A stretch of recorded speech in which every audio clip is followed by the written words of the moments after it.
Party والوں کے ساتھ آج گفتگو کی عرفان صدیقی صاحب نے. انہوں نے کہا جی بس ایک پھونک رہ گئی ہے, اس پھونک کے بعد یہ کام سارا ہو جانا ہے. شہری رحمان صاحبہ نے ایک کلیم کیا کہ جمعیت علماء اسلام پاکستان پیپلز پارٹی سے متفق ہو گئی ہے, لیکن ہمیں جو خبریں آ رہی ہیں وہ تائید کی خبریں تو ہیں نہیں. آپ ہی بتائیے کہ کتنے فیصد آپ متفق ہوئے اور کتنے فیصد ابھی ابہام باقی ہے؟ میرے بھائی مولانا فضل الرحمان صاحب کے پاس جب تک لوگ آ رہے تھے تب تک مسودہ ان کا تھا. اب جب مولانا صاحب جا رہے ہیں تو مسودہ مولانا صاحب کا ہے. مولانا صاحب نے قومی اسمبلی میں کہا تھا کہ ایکسٹینشن نہیں ہوگی. مولانا صاحب نے فرمایا تھا کہ عمر میں اضافہ نہیں ہوگا. مولانا صاحب نے فرمایا تھا کہ عدالتی اصلاحات ہونی چاہیے.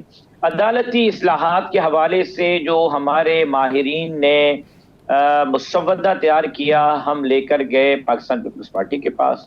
5 گھنٹے کی طویل میٹنگ ہوئی, شکوار بات چیت ہوئی. جناب بلاول بھٹو زرداری صاحب اور مولانا فضل الرحمان صاحب نے ایک ایک شک پر ڈسکس کیا. اس کے بعد ہم وہاں سے جب اٹھے تو اتفاق رائے لے کر اٹھے. پیپلز پارٹی اور جے یو آئی کا ایک مسودے پر اتفاق ہوا. وہی مسودہ لے کر ہم چلے گئے مسلم لیگ نون کے پاس, اور آج وہی مسودہ لے کر پی ٹی آئی کے پاس مولانا صاحب تشریف لے کر گئے ہیں. تو یقیناً یہ وہ مسودہ نہیں جس کو پھونک دے کر وہ پاس کرانا چاہتے ہیں. اگر پھونک کی ہی مار ہے تو اب تک انتظار کیوں؟ پھونک کی ہی مار ہے تو پھر پاس ہو جانا چاہیے تھا. پھر یہ ملاقاتیں کیوں کہ کل وزیر اعظم صاحب کو مہمانوں کو رخصت کرنا تھا. اتنا بڑا پاکستان میں اجلاس ہو رہا تھا, وزیر اعظم نے فوراً سارے مہمان وفاقی وزراء کے حوالے کی اور خود لاہور آ کے بیٹھ گئے, اور رات 1 بجے تک وزیر اعظم صاحب میٹنگ میں بیٹھے ہوئے تھے. اگر یہ پھونک کی مار تھا تو وزیر اعظم صاحب اسلام آباد میں رہتے ہیں, مہمانوں کو جو ہے وہ سی آف کرتے, نہ کہ وہ اسلام آباد میں. یہ پھونک کی مار نہیں ہے, اتنا آسان نہیں ہے جتنا وہ سمجھتے ہیں. لیکن بات یہ ہے کہ جو مسودہ جے یو آئی لا رہی ہے وہ کسی شخصیت کو نفع نقصان پہنچانے کے لیے نہیں, آئین اور پاکستان کو فائدہ پہنچانے کے لیے, اور لوگوں کے جو کیس پینڈنگ ہے کورٹ میں اس کو سامنے رکھ کر مسودہ تیار کیا گیا ہے. راشد صاحب, آج کامران مرتضیٰ صاحب کی تقریر آپ نے سنی ہوگی سینٹ میں. انہوں نے دعویٰ کیا کہ آپ کے جمعیت علماء اسلام کے اراکین اسمبلی کو بھی گالیاں, دھمکیاں, ڈرانا, یہ سارا سلسلہ جاری ہے. ایک طرف حکومت آپ کو بڑی بیٹھک میں بلاتی ہے, ایک طرف حکومت آپ کے مسودے پر اتفاق کر رہی ہے, جو باتیں نکلتی ہیں آپ سے مذاکرات کر رہی ہے. دوسری طرف آپ ہی کے لوگوں کو ڈرایا دھمکایا جا رہا ہے. یہ کامران مرتضیٰ صاحب نے سینٹ میں باقاعدہ اپنی تقریر میں کہا. کامران مرتضیٰ صاحب ایک نہایت قابل اعتبار اور بہترین شخص ہیں. تو یہ کیا سلسلہ ہے؟ کیا کتنے لوگوں کو دھمکایا گیا ہے؟ کیوں دھمکایا جا رہا ہے؟ پھر آپ نے 2 دن پہلے میر پور خاص میں مولانا فضل الرحمان صاحب کی تقریر بھی سنی ہوگی. جی. کبھی بھی تاریخ میں مولانا فضل الرحمان نے کسی بڑے سے بڑے اپنے جلسے میں ملین مارچ میں اس طرح کی گفتگو نہیں کی جو میر پور خاص میں کی. آپ اگر وہ کلپ قوم کو دکھا سکیں, مولانا صاحب نے اسٹیڈیم گاما اسٹیڈیم بھرا ہوا تھا, دل دھرنے کی جگہ نہیں تھی, اتنے لوگ اسٹیڈیم سے باہر تھے, سب کو کھڑا کیا. کھڑا کرنے کے بعد مولانا صاحب نے کہا کہ مجھے حلف دو.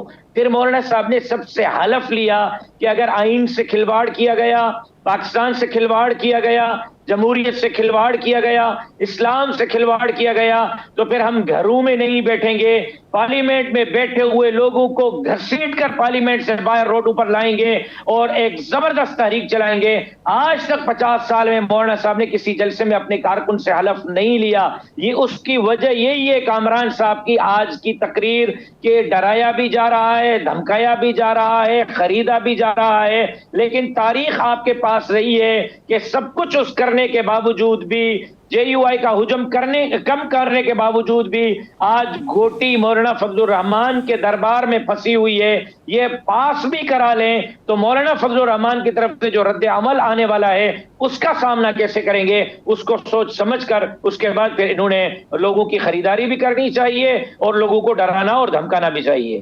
اچھا راشد صاحب, ایک چیز سر بتائیے کہ بات ہو رہی ہے, کچھ لوگ یہ بتاتے ہیں, ذرائع کنفرم کرتے ہیں کہ جمعیت اس بارے میں متفق ہے, اسے کوئی ابہام نہیں ہے یا اسے کوئی اعتراض نہیں ہے. وہ یہ کہتی ہے کہ اگر آپ نے 3 سینئر موسٹ ججز میں سے چیف جسٹس بنانا ہے تو اسے اب کے چیف جسٹس کے بعد رکھیے یہ طریقہ کار کو. ابھی صرف اور صرف پرانے طریقہ کار کے تحت سینئر موسٹ جج جو ہے وہ سپریم کورٹ کا جج بنے گا. آپ تائید کرتے ہیں اس بات کی؟ نہیں، ایسی کوئی بات نہیں ہے. ڈسکشنز ہو رہی ہیں، بہت آپشنز پہ ہو رہی ہیں، اور اس پر ہماری اپنی رائے، پیپلز پارٹی کی اپنی رائے تھی جو ایک متفق ہو گئی ہے. اب اس پہ مسلم لیگ نون کی رائے کا اتفاق کرنا ضروری تھا، جس پر رات کو ڈسکشن ہوئی ہے.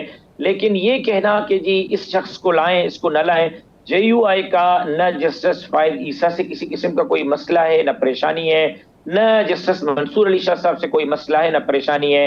ہمارے کوئی کیس نہ نیب میں ہے، نہ ایف آئی اے میں، نہ ہائی کورٹ میں، نہ سپریم کورٹ میں، نہ ہم غداری کے مقدمات میں ہیں، نہ ہم جلاؤ گھیراؤ کے مقدمات میں، نہ ہم کرپشن کے ہمارے لیے جسٹس فائد عیسیٰ صاحب بھی ہیں سر کا تاج، جسٹس منصور علی شاہ صاحب آتے ہیں سر کا تاج. ہمارے لیے سب قابل قبول ہیں، ہمیں کسی شخصیت پر کوئی اعتراض نہیں. ہاں، عدلیہ کو سوچنا ہوگا، ان کے بارے میں جو رائے قائم ہو گئی ہے یہ پرسپشن عدلیہ کے ججوں کو ختم کرنا ہوگا.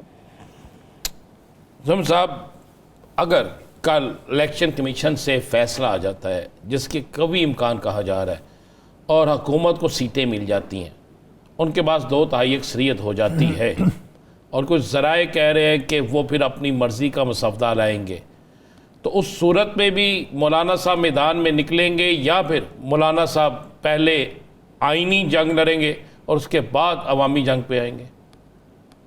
مولانا صاحب تو میدان میں ہیں. مولانا صاحب تو اتنے بڑے پروگرام کر چکے ہیں کہ اب میں ان کو گن بھی نہیں سکتا ہوں چاروں صوبوں کے اندر. تو ہم پبلک میں ہیں. تحریک چلانے کی آپ بات کریں تو میں آج آپ کو کہتا ہوں کہ اگر کوئی ایسا دیکھیں، مسودہ پاس کرانے پہ جے یو آئی کو کوئی اعتراض نہیں، جے یو آئی کے بغیر پاس کرانے پہ بھی کوئی اعتراض نہیں. نمبر گیم پورے ہیں، آئیں پاس کرائیں، جی بسم اللہ. ہمیں اعتراض ہے کہ وہ آئین سے تصادم نہ کرے، ہمیں اعتراض ہے وہ عوامی حقوق سے تصادم نہ کرے، ہمیں اعتراض ہے وہ انسانی حقوق سے تصادم نہ کرے. اگر مسودہ ایسا لایا گیا جو آئین سے متصادم ہے، انسانی حقوق سے متصادم ہے، عوامی حقوق سے متصادم ہے، تو جے یو آئی اتنی زوردار تحریک چلائے گی، یہ میرا بیان ریکارڈ پر رکھیں، کہ پچھلی تمام تحریکیں بھول جائیں گے.